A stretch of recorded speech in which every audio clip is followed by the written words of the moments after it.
회복의 은혜 세 번째 시간, 그 소제목을 붙이자면 본질의 회복이라는 제목으로 말씀의 은혜를 나누도록 하겠습니다. 먼저 말씀을 같이 읽도록 하겠습니다. 사도행전 20장 22절부터 24절까지의 말씀입니다. 같이 한번 합독하시겠습니다. 보라, 이제 나는 성령에 매여 예루살렘으로 가는데 거기서 무슨 일을 당할는지 알지 못하노라. 오직 성령이 각 성에서 내게 증언하여 결박과 환난이 나를 기다린다 하시나, 내가 달려갈 길과 주 예수께 받은 사명 곧 하나님의 은혜의 복음을 증언하는 일을 마치려 하면은 나의 생명조차 조금도 귀한 것으로 여기지 아니하노라. 아멘.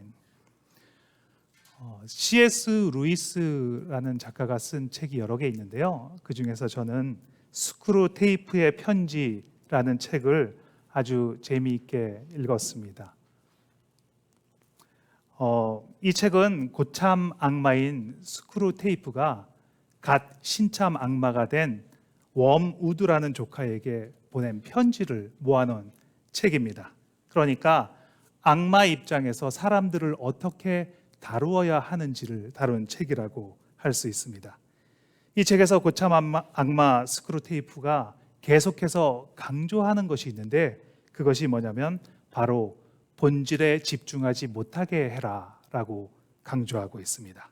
스크루 테이프는 자신이 경험한 이야기를 통해서 어떻게 사람들에게 본질에 집중하지 못하게 하는지를 들려줍니다. 스크루 테이프는 자기가 담당한 환자, 여기서는 사람들, 자기가 담당한 사람을 환자라고 부릅니다. 그 환자를 어떻게 다루었는지를 이야기합니다. 책의 일부를 읽어드리겠습니다.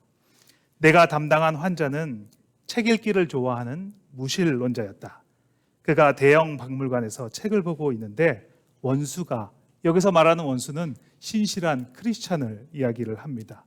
원수가 내 환자에게 다가와서 이야기를 걸었지. 아차 하는 사이에 20년 동안 공들인 탑이 무너지는 순간을 맞이하게 되었어. 그때 내가 방심하고 논증에 방어하려고 들었다면 난 아마 완전히 끝장이 났을 거야. 하지만 내가 그렇게 바보 같은 일을 할 리가 없지. 곧바로 나는 점심을 좀 먹어야 하지 않겠냐고 제안을 했어. 그랬더니 그 원수가 점심을 먹는 것보다 이게 더 중요하다고 이야기를 하는 거야. 나는 점심을 먹고 와서 개운한 머리로 다시 생각하자고 했지. 그리고 점심을 먹으러 밖으로 나왔어. 그렇게 밖으로 나오는 순간 이미 전세는 내 쪽으로 확실히 기울어져 있었어. 밖에는 석간신문이 나와 있었고 73번 버스가 지나가고 있었지. 우리는 수세기 동안 공들여온 결과 이제 사람들은 눈앞에 펼쳐진 익숙한 일상의 눈이 팔려서 생소하기만 한 미지의 존재는 믿지 못하게 되었어. 어떻습니까? 사탄은 전도하는 크리스천에게 반박하는 말을 하지 않고 오히려 점심을 먹으러 나가자고 이렇게 제안을 합니다. 이 책에 보면 사탄은 인간이 가지고 있는 약함을 잘 활용한다는 것을 알 수가 있습니다. 미래의 일을 끊임없이 생각하게 해서 두려움에 빠지게 하고 현실의 삶에 순종하기보다 종교 행위에만 집중하게 하는 것, 두려움 속에서 비겁한 선택을 하게 하는 것, 현재보다 미래나 과거에 묻혀 살아가게 하는 것, 이 모든 것을 하나로 요약해 볼까요? 사탄은 우리가 마땅히 고민해야 할 것에 고민하지 못하게 하고 오히려 타락한 자신에게 집중하게 합니다. 다시 말하면 본질을 흐려지게 해서 비본질적인 것에 마음을 두게 한다는 것입니다. 우리의 본질은 무엇일까요? 사전적 정의는 이게 없다면 그 존재가 성립되지 않는 것이라고 말합니다. 예를 들어서 자동차가 있는데 자동차에 녹이 슬었다고 해서 자동차가 아닌가요? 그렇진 않습니다. 윈도우 브러시가 부러졌다고 해서 자동차가 안 되는 것은 아닙니다. 자동차가 앞으로 나아갈 수가 없어서 폐차장으로 가야 되는 신세가 되었다면 그렇다면 자동차로서의 존재가 성립되지 않는 것입니다. 인간에게 이게 없다면 인간 될 수 없는 것은 무엇일까요? 마태복음 4장에 보면 마귀가 예수님을 시험하는 장면이 나옵니다. 마귀는 예수님에게 이렇게 이야기를 합니다. 이 돌들로 떡덩이가 되게 하라고 말합니다. 그리고 성전 꼭대기로 가서 뛰어내리라고 말합니다. 그러면 하나님께서 사자들을 보내서 네 발이 땅에 떨어지지 않게 하겠다고 말합니다. 또 천하 만국을 보여주면서 나에게 절을 하면 이 모든 것을 주겠다라고 말합니다. 예수님을 예수님 되게 하는 것은 무엇일까요? 예수님의 본질은 하나님께서 맡겨주신 사명을 완수하는 것이었습니다. 인간의 몸을 입고 이 땅 가운데 오신 것, 십자가에서 인간의 죄를 위해서 사망의 대가를 지불하는 것, 그렇게 할 때 세상 모든 권세가 그 발 앞에 무릎 꿇어 엎드려 경배하는 것, 이것이 바로 예수님의 본질이셨습니다. 그런데 사단은 그 본질에 집중하지 못하게 하는 것입니다. 이 세상의 비본질적인 것을 가지고 와서 예수님을 유혹하는 것입니다. 예수님은 그 유혹을 말씀으로 물리치셨습니다. 기록되었을 때 사람이 떡으로만 살 것이 아니요 하나님의 입으로부터 나오는 말씀으로 살 것이다. 기록되었을 때 주 너희 하나님을 시험하지 말라. 사단아 물러가라. 주 너희 하나님을 경배하고 다만 그를 섬기라. 이렇게 말씀으로 물리치시고 본질에 집중하셨습니다. 그리고 예수님은 맡겨진 사명을 완수하셨습니다. 만약 예수님께서 십자가를 향해 가지 않으시고 다른 곳에 집중을 하셨다면 예수님으로서의 존재가 성립되지 않았을 것입니다. 우리가 하고 있는 일이 우리의 본질이 될 수 있습니까? 안정적인 삶이 우리의 본질이라고 말할 수 있습니까? 목표를 성취하는 것이 우리의 본질이라고 말할 수 있습니까? 많은 물질이 우리의 본질이라고 말할 수 있겠습니까? 아니면 다른 사람들과 좋은 관계를 유지하는 것이 우리의 본질이라고 말할 수 있겠습니까? 오늘 본문 사도행전 20장 24절에 사도 바울은 이렇게 고백을 합니다. 같이 한번 읽겠습니다.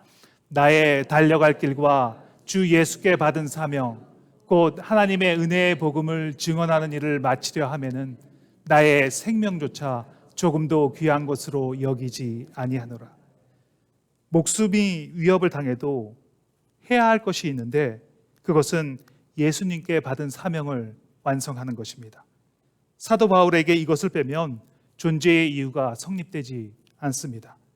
사도 바울은 지금 숨을 쉬고 살아가는 이유가 딱 한 가지 있는데 그것은 하나님의 은혜의 복음을 증언하는 것입니다. 이것이 바로 본질이라고 말할 수 있습니다. 왜냐하면 그것을 뺀다면 사도 바울됨을 성립할 수 없기 때문입니다. 우리에게 본질은 무엇입니까? 나에게 본질은 무엇입니까? 내게 이게 없으면 내가 없는 것과 같은 것은 무엇입니까? 오늘 본문을 살펴보면서 사도 바울에게 본질은 무엇이고 어떻게 그 본질을 회복하게 되었는지를 같이 살펴보도록 하겠습니다. 첫째, 사도 바울에게 본질은 하나님의 은혜의 복음입니다. 본질이 회복되지 않으면 나타나는 증상들이 있습니다. 그 증상 첫째는 세상을 분별할 수가 없다는 것입니다. 마태복음 16장 3절에 보면 아침에 하늘이 붉고 흐리면 오늘은 날이 굳겠다 하리니 너희가 날씨는 분별할 줄 알면서 시대의 표적은 분별할 수 없느냐 이렇게 말합니다. 우리는 세상 일들은 분별할 줄을 압니다. 경험을 통해서 정보를 통해서 예측도 가능합니다. 그렇지만 시대의 표적은 분별할 수가 없습니다. 말씀에서 말세라고 해도 믿어지지가 않습니다. 유혹이 더 많아질 거라고 해도 별로 상관하지 않습니다. 무엇을 해야 하고 무엇을 하지 말아야 하는지 모릅니다. 그래서 감정에 따라서 행동을 합니다. 하고 싶으면 하고 감정이 동하지 않으면 하지 않습니다. 또 반대로 뭐든지 다 하려고 합니다. 일단은 해보고 아니면 만다는 식입니다. 성경은 말합니다. 세월을 아끼라. 때가 악하니라. 다 할 수는 없습니다. 분별을 해서 해야 합니다. 본질이 회복되지 않으면 나타나는 증상 두 번째는 갈급함, 목마름의 삶을 산다는 것입니다. 지금 시대를 말씀의 홍수의 시대라고 흔히들 이야기를 합니다. 어디를 가나 어떤 시간에도 말씀을 들을 수가 있습니다. 핸드폰을 통해서, 텔레비전을 통해서, 라디오를 통해서, 컴퓨터를 통해서 언제든지 말씀을 들을 수가 있습니다. 그런데 홍수 때 물이 없는 것처럼 정작 말씀은 넘쳐나는데 말씀에 갈급한 시대를 살아가고 있습니다. 구약의 아모스 8장 11절에 보면 주 여호와의 말씀이니라 보라 날이 이를지라 내가 기근을 땅에 보내리니 양식이 없어 주림이 아니며 물이 없어 가람이 아니요 여호와의 말씀을 듣지 못한 기갈이라 라고 말합니다. 말씀을 들어도 말씀이 맞는지 아닌지 알아들을 수가 없습니다. 말씀을 듣는데도 갈증이 해소가 되지 않습니다. 그래서 듣고 또 듣습니다. 그런데 똑같습니다. 본질이 무엇인지 모르기 때문에, 기준이 없기 때문에 말씀을 들어도 분별할 수가 없습니다. 그에 반해서 사도 바울은 너무나 명확한 기준을 가지고 자신이 나아가야 할 길을 명확하게 추구하고 있습니다. 나의 달려갈 길과 주 예수께 받은 사명, 곧 하나님의 은혜의 복음을 증언하는 일을 마치려 하면은 나의 생명조차도 조금도 귀한 것으로 여기지 아니하노라. 사도 바울은 목숨을 걸고 그 길을 가겠다고 합니다. 이것뿐만 아니라 다른 서신서에서도 얼마나 명확한 기준을 가지고 사역했는지를 알 수 있습니다. 빌립보서 3장 8절입니다. 또한 모든 것을 해로 여김은 내 주 그리스도 예수를 아는 지식이 가장 고상하기 때문이라. 내가 그를 위하여 모든 것을 잃어버리고 배설물로 여김은 그리스도를 얻고. 또 디모데후서 4장 7절에 나는 선한 싸움을 싸우고 나의 달려갈 길을 마치고 믿음을 지켰으니 이렇게 말을 합니다. 사도 바울이 이처럼 본질에 대해서 확신할 수 있었던 이유는 무엇입니까? 어떻게 목숨을 걸고 그만큼 확신을 가지고 사역을 할 수가 있었습니까? 그 이유는 주 예수께 받은 사명, 곧 하나님의 은혜의 복음이 있었기 때문입니다. 다메섹 도상에서 예수님을 만나고 눈이 보이지 않을 때 예수님께서 아나니아를 통해서 사도 바울의 눈을 뜨게 했습니다. 예수님께서 아나니아에게 가서 사도 바울의 눈을 뜨게 하라고 했을 때 아나니아는 가지 않겠다고 했습니다.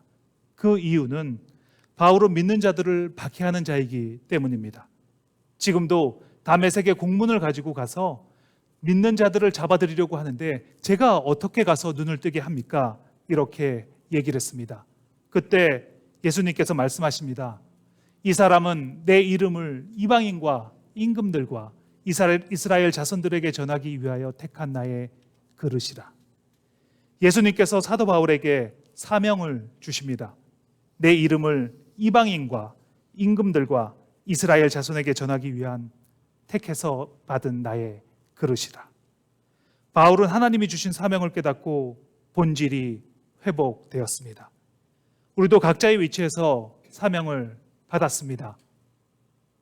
어머니로서, 아버지로서의 사명, 기도로 교회를 돕는 사명, 주신 은사와 재능을 통해 교회를 섬기는 사명, 더 나아가서 복음을 전하는 사명을 받았습니다. 그런데 그 사명을 잊어버리고 살아가고 있지는 않습니까? 그 이유는 바로 사명을 통해 본질이 회복되지 않았기 때문입니다. 사도 바울의 사명은 하나님의 은혜의 복음을 전하는 것이었습니다. 사도 바울이 전한 복음은 나는 죽고 예수 그리스도 안에서 사는 복음을 전했습니다. 그 복음의 능력이 본질의 회복을 일으켰습니다. 갈라디아서 2장 20절입니다. 같이 한번 읽겠습니다. 내가 그리스도와 함께 십자가에 못 박혔나니 그런즉 이제는 내가 사는 것이 아니요 오직 내 안에 그리스도께서 사시는 것이라.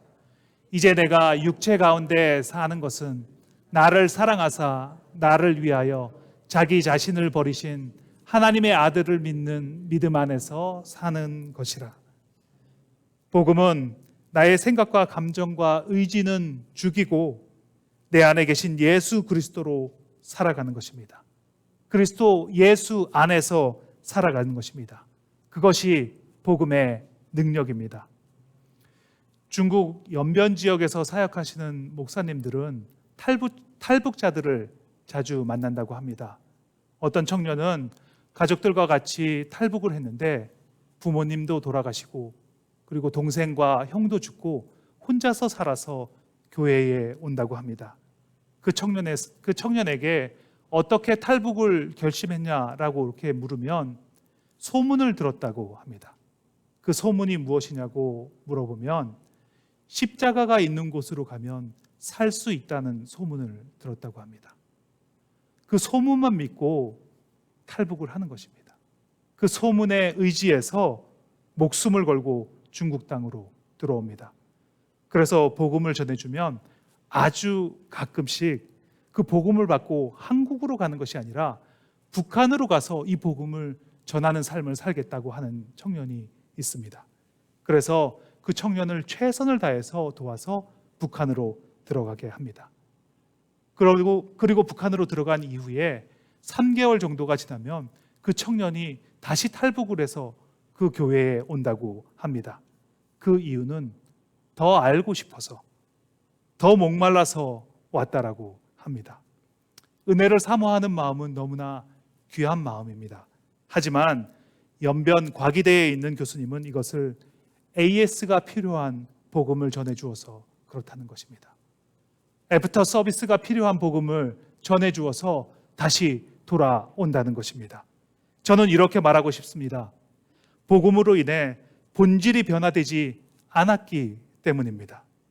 복음 자체로 능력이 있고 복음 하나면 충분한데 나는 죽고 예수 그리스도 안에서 살아가는 복음을 전하면 되는데 예수 그리스도 안에서 살아가는 그 내가 복음 자체인데 그것을 모르고 밖에서 찾기 때문에 그래서 자꾸 복음을 찾아서 가는 것입니다. 우리는 많은 복음을 들었습니다. 우리의 죄로 인해서 하나님과의 관계가 끊어졌습니다. 그렇지만 여전히 우리를 사랑하시는 하나님께서 예수 그리스도를 이 땅 가운데 보내주시고 우리의 죄를 대속해서 십자가에서 돌아가셨습니다.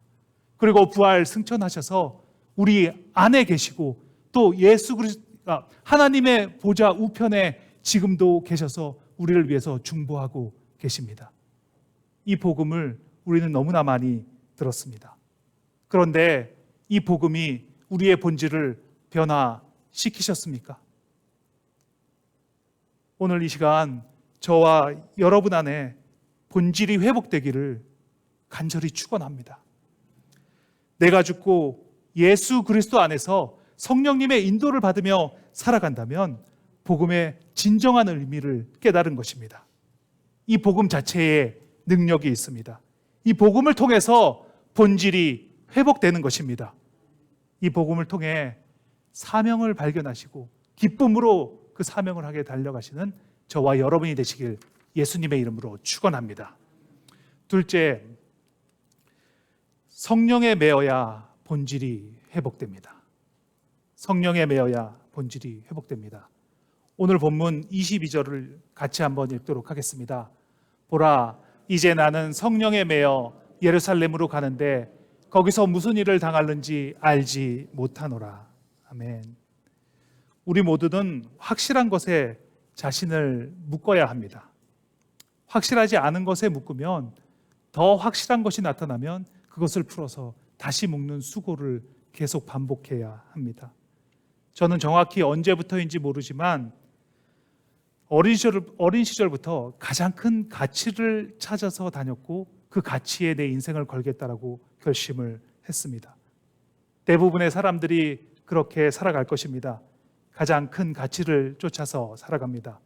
어떤 사람은 자신을 드러내기 위해서 화려한 삶을 살아갑니다. 또 어떤 사람들은 깊이 깨달음을 얻기 위해서 깊이 생각하고 고민하면서 살아갑니다. 저도 그랬습니다. 인생의 가장 큰 가치를 발견하고 그것을 기준으로 살아가겠다 결심했습니다. 그래서 주변 사람들에게 묻기 시작했습니다.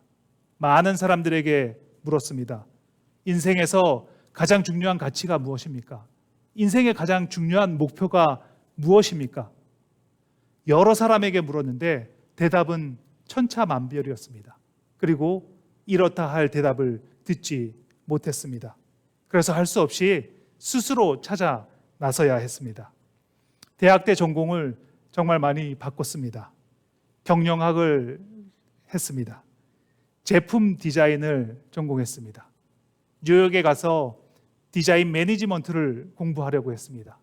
플로리다에 있는 디자인 학교에서 게임 디자인을 공부했습니다. 왜냐하면 생각이 계속 변했기 때문입니다. 참 많은 곳을 여행했습니다. 왜냐하면 그곳에 가면 정답이 있을 것만 같았기 때문입니다.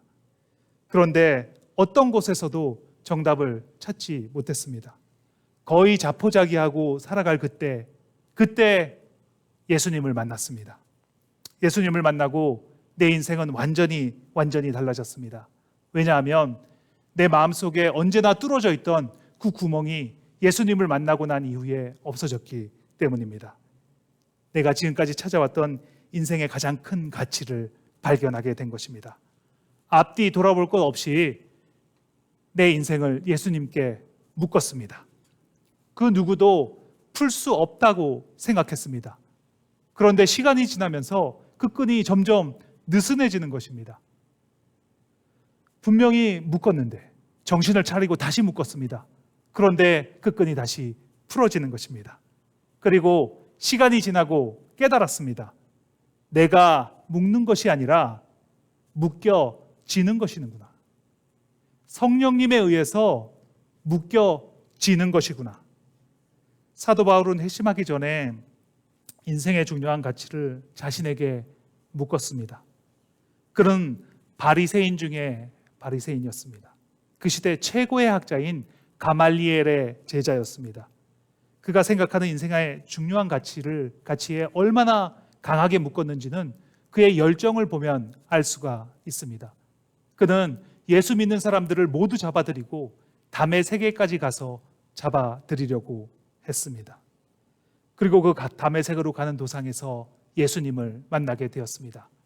빛보다 더 밝은 빛으로 찾아오신 그 예수님을 만나는 그 순간 사도 바울이 묶고 있었던 것은 다 풀어지고 예수님께 그의 삶을 묶었습니다. 아나니아를 통해서 눈이 떠졌을 때 곧바로 한 일은 회당에 가서 예수 그리스도의 복음을 전하는 일이었습니다. 그의 삶이 완전히 달라졌습니다. 사도 바울의 삶이 바뀌었다고 해서 본질의 회복이 일어났다고 할 수 있습니까? 그렇지는 않습니다. 사도 바울은 예수님을 만났음에도 계속해서 내면에 고민을 하고 갈등을 했습니다. 로마서에서 그 본질에 관한 질문을 하고 있는 것을 볼 수 있습니다. 로마서 7장 23절, 24절 말씀입니다. 내 지체 속에서 한 다른 법이 내 마음의 법과 싸워 내 지체 속에 있는 죄의 법으로 나를 사로잡는 것을 보는도다. 오호라, 나는 공고한 사람이로다. 이 사망의 몸에서 누가 나를 건져내랴. 이렇게 고민하던 사도 바울이 로마서 8장 1절, 2절에 가서 그 해답을 얻습니다. 그러므로 이제 그리스도 예수 안에 있는 자에게는 결코 정죄함이 없나니 이는 그리스도 예수 안에 있는 생명의 성령의 법이 죄와 사망의 법에서 나를 해방하였음이라. 사도 바울은 자신이 가지고 있었던 그 고민을 예수 그리스도께 묶었기 때문이 아니라 예수 그리스도 안에서 예수님이 나를 묶음으로 인해서 해결을 했습니다. 내 안에 있는 그 무엇 때문이 아니라 예수 그리스도께서 나를 묶을 때 그것이 온전히 회복되는 그런 은혜를 누리게 되었습니다. 그렇게 함으로 인해서 예수 그리스도를 통해서 성령에 매이게 된 것입니다. 성령에 매이게 되면 본질의 회복이 일어나는 것입니다. 예수 그리스도 안에 거하는 것은 내가 무엇을 하려고 하는 것을 내려놓는 것입니다. 그리고 나는 죽었습니다. 내가 사는 것은 내 안에 계신 예수 그리스도 안에 사는 것이라고 고백하고 생각하는 것입니다. 부산에 계신 목사님의 간증을 들었습니다.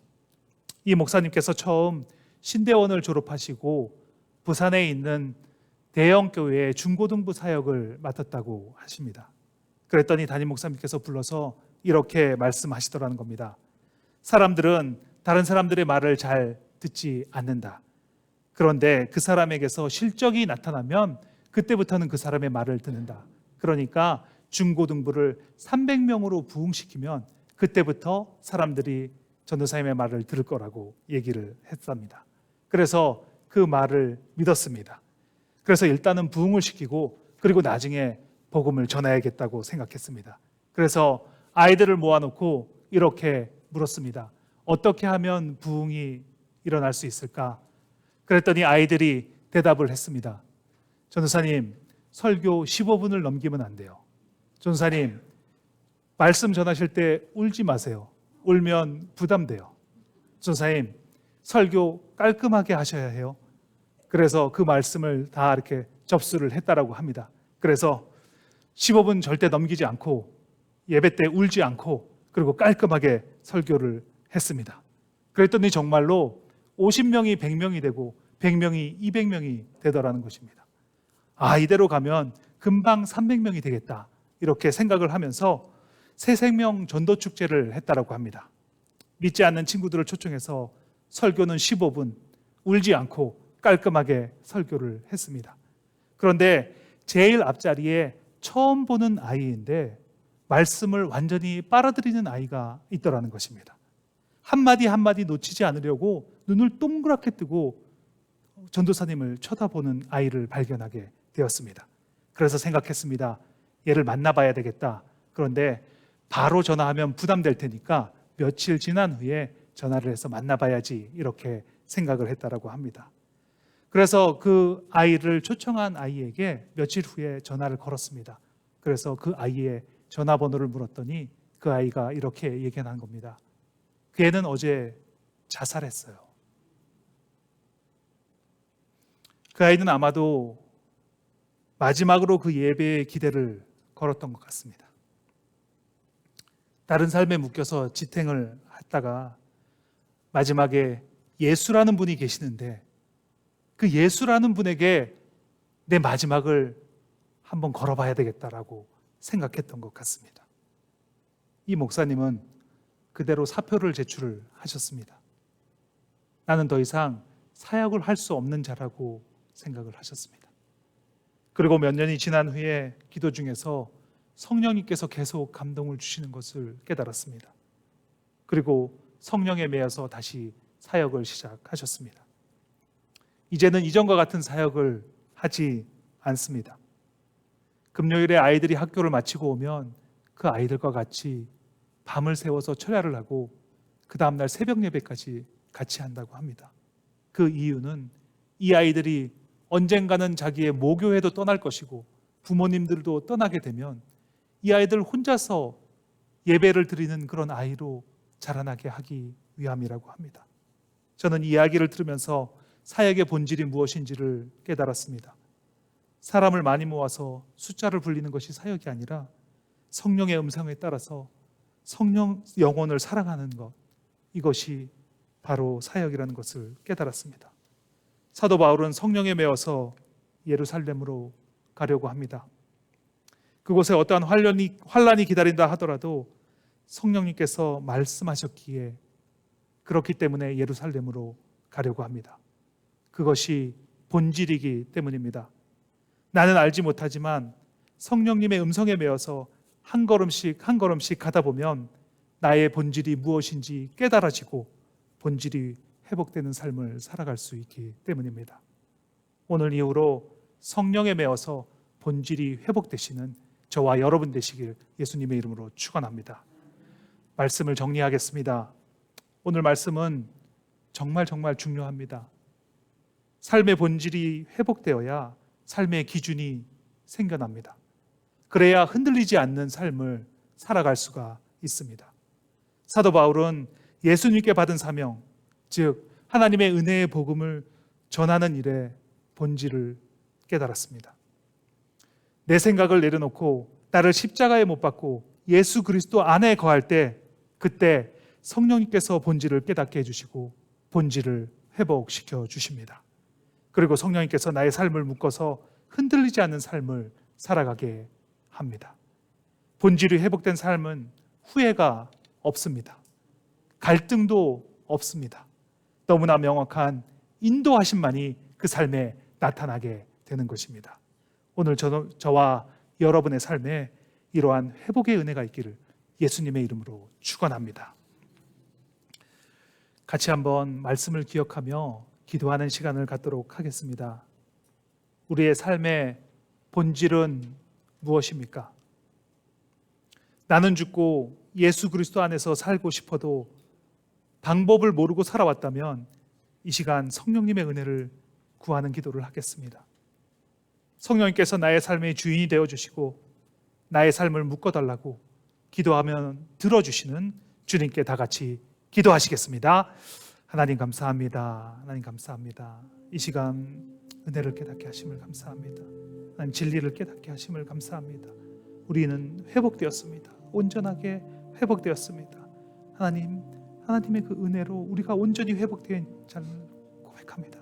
하나님, 우리의 삶의 본질이 회복되었습니다.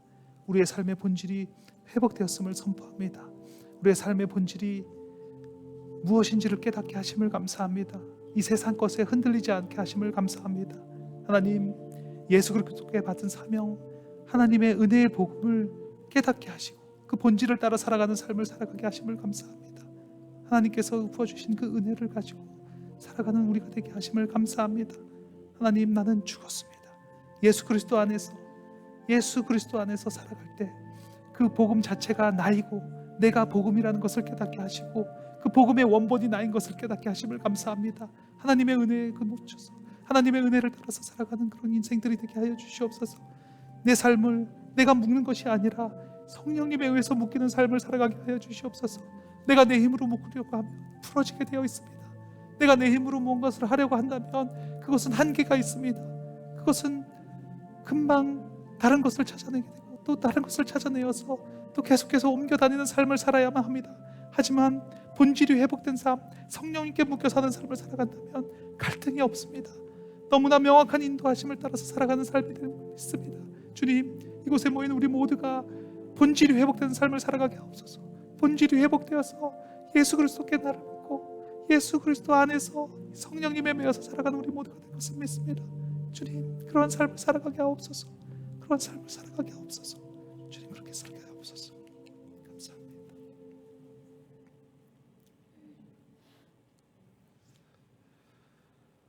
하나님 감사합니다. 우리 삶의 본질을 회복하신 하나님 감사합니다. 세상의 화려함에 흔들리지 않게 하시고 그 어떤 곳에 있든지 예수 그리스도 안에서 주님의 뜻을 나타내는 삶을 살게 하옵소서. 복음의 참 의미를 깨닫게 하시고 성령님의 묶임을 받는 삶이 살게 하옵소서. 세상의 유혹을 이길 힘을 허락하시고 매 순간 본질이 기억나는 삶을 살게 하옵소서. 우리의 본질이 회복되었습니다. 세상에 쫓겨다니던 나는 죽었습니다. 이제는 예수 그리스도 안에서 하나님의 뜻을 이루는 삶을 살아갑니다. 감사합니다. 예수님의 이름으로 기도합니다. 아멘. 교회 소식을 말씀드리겠습니다. 다음 주는 성탄주일입니다. 다음 주는 성탄주일로 예배를 드려지겠습니다. 그리고 날씨가 많이 추워졌는데 감기 조심하시기 바랍니다. 자리에서 일어나셔서 함께 찬양하시겠습니다.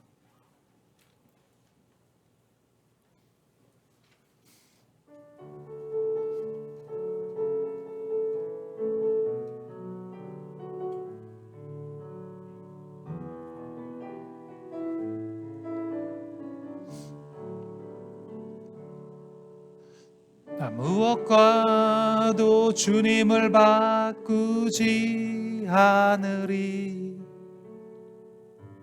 다른 어떤 은혜 구하지 않으리.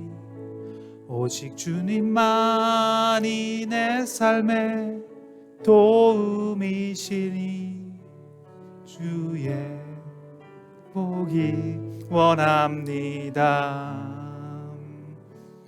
주님 사랑해요.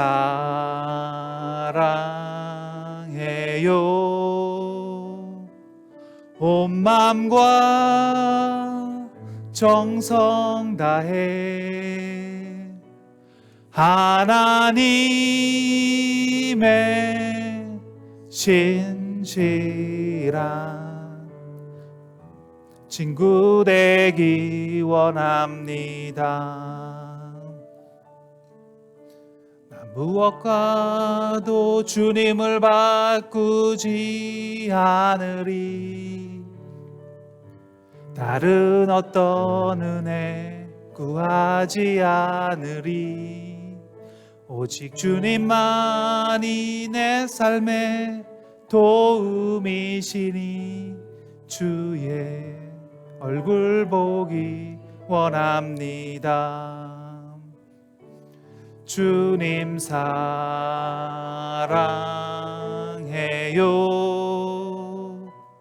온 마음과 정성 다해 하나님의 신실한 친구 되기 원합니다.